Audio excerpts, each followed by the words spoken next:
ഞാൻ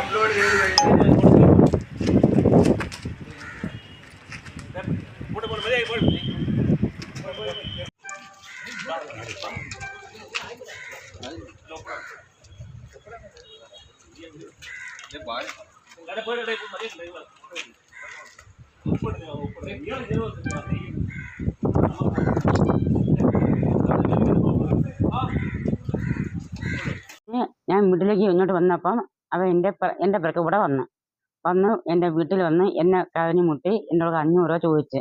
ഞാൻ തരത്തില്ല എന്ന് ഞാൻ പറഞ്ഞപ്പോൾ അവൻ എന്നെ ചെവിക്കുത്തി എൻ്റെ ചെല്ലക്കടിച്ച് എന്നെ തള്ളിയിട്ട് കൊള്ളാനുള്ള ശ്രമമായിരുന്നു. എന്തൊക്കെ പറഞ്ഞ് നിന്നെ ഞാൻ കൊല്ലും, എൻ്റെ തോക്ക് ഞാൻ വേണ്ടി കൊല്ലുമെന്ന് പറഞ്ഞു. ഒരു 2 പല്ല് ഒരു പല്ല് ഒരു മേപ്പല്ല് വിഴുങ്ങുന്നുണ്ട്, ഒരു അടിപ്പല്ല് വിഴുങ്ങുന്നുണ്ട്. ചെറിയ മുറിവുണ്ട്. ഈ തോളിഞ്ഞിട്ട് വശകളുണ്ട്, തോളിഞ്ഞ് ഇല്ല മരത്തി അടിച്ച രംഗമായിരിക്കും അത്. നൊമ്പലമുണ്ട്, ചെറിയ നൊമ്പലം. പിന്നെ ഒട്ട് പറഞ്ഞ് കടയ്ക്ക് പോയി പല്ലുവെട്ട് കാണിക്കാൻ പറഞ്ഞു. ഒരു പാവം സാധു വീട്ടമ്മയെ വീടിനകത്ത് കയറി മർദ്ദിക്കുകയും തറയിലിട്ട് ചവിട്ടുകയും പല്ലടിച്ചു കൊഴിക്കുകയും ചെയ്ത വിമുക്ത ഭടന്റെ അഭ്യാസങ്ങളാണ് നിങ്ങൾ ഈ കണ്ടത്. ഇയാളെ പോലീസ് കേസെടുത്ത റിമാൻഡ് ചെയ്യാൻ കൊണ്ടുപോകുന്നതിന് തൊട്ടുമുന്നേ മാധ്യമപ്രവർത്തകർ ദൃശ്യം പകർത്താൻ ശ്രമിക്കുമ്പോഴാണ് ഇദ്ദേഹത്തിന്റെ ആവേശം വീണ്ടും ഉയർത്തെണീറ്റ് വന്നത്. സംഭവം കൊല്ലം ജില്ലയിലെ ചടയമംഗലം പോലീസ് സ്റ്റേഷൻ പരിധിയിലാണ്. മദ്യപിക്കാൻ പണം ചോദിച്ചപ്പോൾ നൽകാത്തതിന്റെ വൈരാഗ്യത്തിലാണ് വീട്ടമ്മയെ മർദ്ദിക്കുകയും പല്ലടിച്ചു കൊഴിക്കുകയും ചെയ്തത്. ചടയമംഗലം കുരിയോട് സ്വദേശിയായിട്ടുള്ള 44 വയസ്സുള്ള ഗോപകുമാറാണ് പോലീസ് പിടിയിലായത്. കഴിഞ്ഞ ദിവസം രാവിലെ 8 മണിയോടുകൂടിയാണ് സംഭവം നടക്കുന്നത്. വീട്ടമ്മയുടെ വീട്ടിലെത്തിയ ഗോപകുമാർ മദ്യപിക്കാനായി 500 രൂപ കടം ചോദിക്കുകയായിരുന്നു.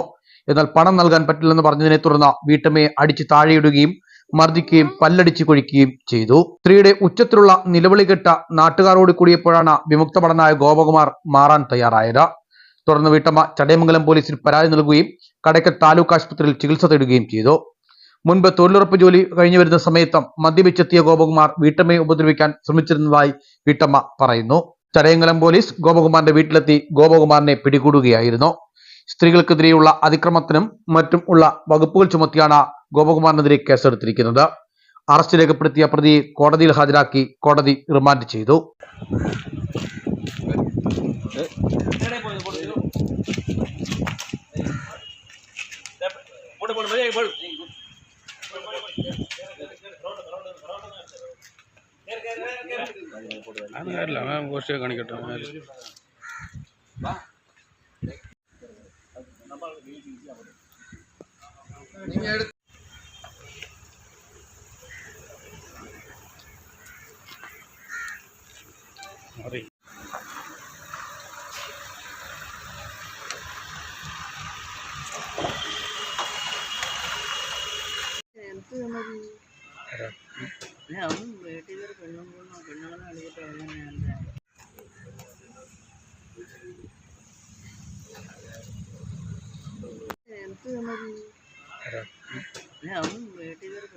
കേരളത്തിന് മാനൂസ് ചടയമംഗലം.